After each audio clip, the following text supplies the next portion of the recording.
नमस्कार। आज हम एक बहुत ही कह सकते हैं गहरे और व्यक्तिगत विषय पर बात करेंगे। स्वयं की आत्मा से जुड़ाव। ये एक ऐसा विषय जो हमें हमारे सच्चे स्वरूप को, मतलब हमारी असली पहचान को समझने की दिशा में ले जाता है। वो पहचान जो हमारे रोजमर्रा के जीवन, हमारे शरीर और मन से कहीं ज्यादा गहरी है ना? हम अक्सर क्या करते हैं, अपने शरीर को, अपने मन, अपने विचारों को ही बस यही मैं हूं ऐसा मान लेते हैं। लेकिन हिंदू दर्शन के अनुसार हमारी आत्मा, हमारा जो सच्चा स्वरूप है, वो इन सब से परे है, नित्य है, अविनाशी है। तो सवाल ये उठता है कि क्या हम अपनी इस आत्मा से सच में जुड़ सकते हैं? क्या ये मुमकिन है? और अगर हाँ, तो बे रास्ता क्या है, कैसे? चलो इसी पर थोड़ी और बात करते हैं। बिल्कुल। आत्मा से जुड़ने का मतलब है अपने उस शाश्वत, उस हमेशा रहने वाले स्वरूप को अनुभव करना, जो जन्म और मृत्यु के चक्र से भी परे है। ये कोई बाहर की चीज नहीं है जिसे खोजना है। ये तो एक आंतरिक यात्रा है, अपने सच्चे मैं को पहचानने की एक प्रक्रिया। आंतरिक यात्रा। तो फिर इस अंदरूनी जुड़ाव को महसूस करने के लिए क्या तरीके हो सकते हैं? क्या उपाय बताए गए हैं? हाँ, देखिए कई मार्ग बताए गए हैं और अच्छी बात यह है कि अलग-अलग स्वभाव के लोगों के लिए अलग-अलग रास्ते हो सकते हैं।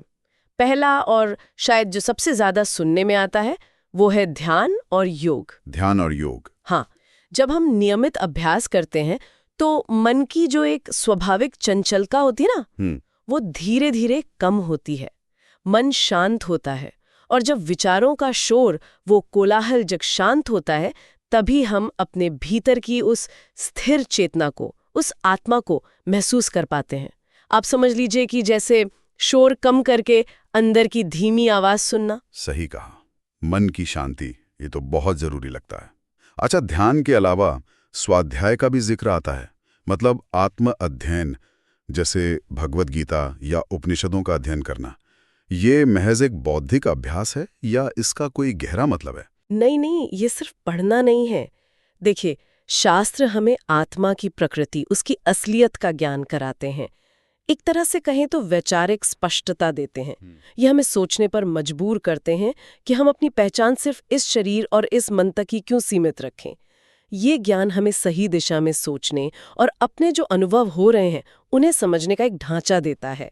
और यही समझ आगे चल के जो हम स्वयं के निरीक्षण की बात करेंगे, उसके लिए जमीन तैयार करती है। अच्छा, तो स्वाध्याय से वो वैचारिक नींव बनती है जिससे हम अपनी मौजूदा पहचान पर सवाल उठा सकें। ठीक है। और रोजमर्रा की जिंदगी में सत्य और धर्म का पालन करना, इसका आत्मा से जुड़ाव पर क्या असर पड़ता है? देखिए, सत्य बोलना और धर्म के अनुसार आचरण करना, धर्म मतलब यहाँ वो नैतिक और कर्तव्यनिष्ठ जीवन है जो व्यवस्था बनाए रखता है और व्यक्ति को उसके स्वभाव के अनुरूप विकसित होने में मदद करता है। तो ये चीजें हमारे मन को शुद्ध करती हैं। आप इसे ऐसे समझ सकती हैं कि जैसे गंदे शीशे पर रोशनी ठीक से नहीं झलकती है ना। हाँ, बिल्कुल। वैसे ही अगर मन अशुद्ध है, विचलित है, तो वो आत्मा के प्रकाश को, उसकी अनुभूति को ठीक से महसूस नहीं कर सकता। सत्य और धर्म का पालन हमारे मन को निर्मल बनाता है, साफ करता है, जिससे आत्मा की अनुभूति ज्यादा स्पष्ट, ज्यादा साफ हो जाती है। ये बात सोचने वाली है कि कैसे हमारा बाहरी आचरण, हमारी नैतिकता सीधा हमारे अंदर की स्थिति पर असर डालती है।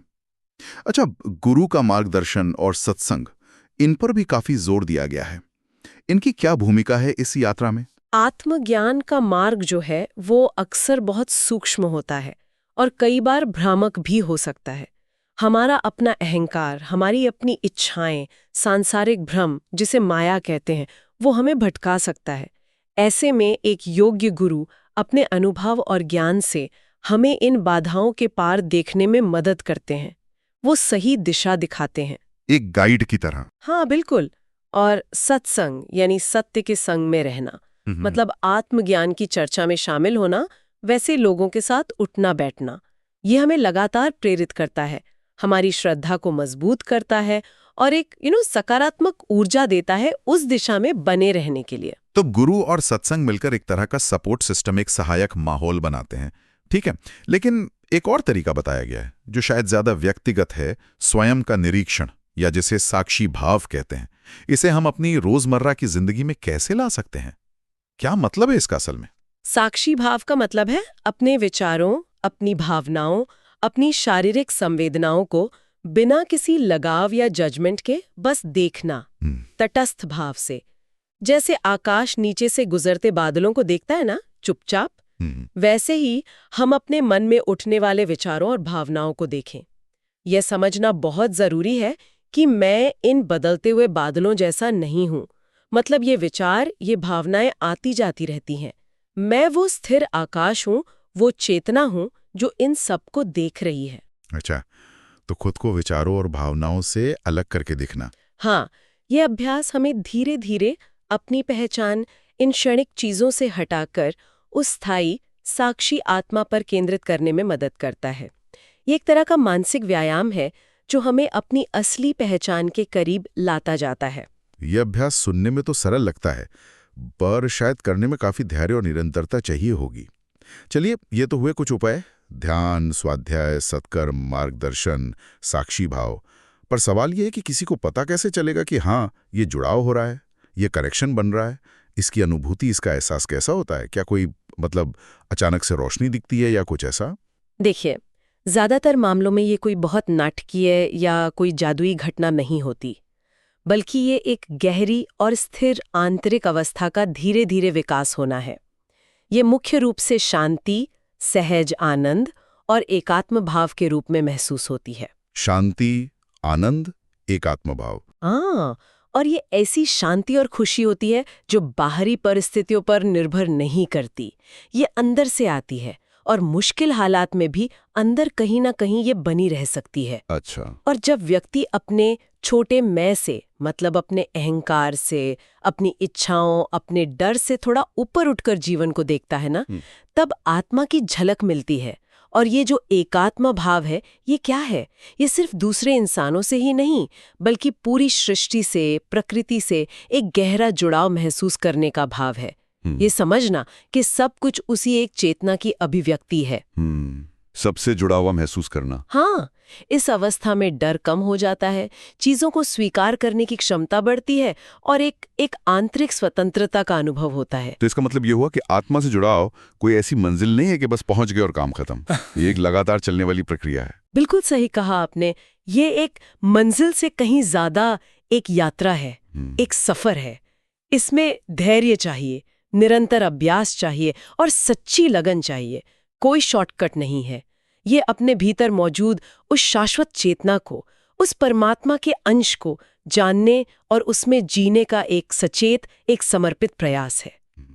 तो आज हमने आत्मा से जुड़ने के इन अलग अलग रास्तों, ध्यान, स्वाध्याय, सत्कर्म, गुरु कृपा, साक्षी भाव और फिर उसकी अनुभूति के स्वरूप पर एक, कह सकते हैं, गहरी नजर डाली।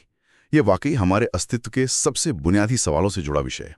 और अंत में सोचने के लिए एक बात शायद हम छोड़ सकते हैं श्रोताओं के लिए, कि जब हम अपनी पहचान, अपनी खुशी, अपना मूल्य सब कुछ बाहरी दुनिया की चीजों में ढूंढते रहते हैं, कभी उपलब्धियों में, कभी रिश्तों में, तब क्या हम अनजाने में अपने भीतर मौजूद उस असली खजाने को, उस शाश्वत आनंद और शांति के स्रोत को कहीं अनदेखा तो नहीं कर रहे?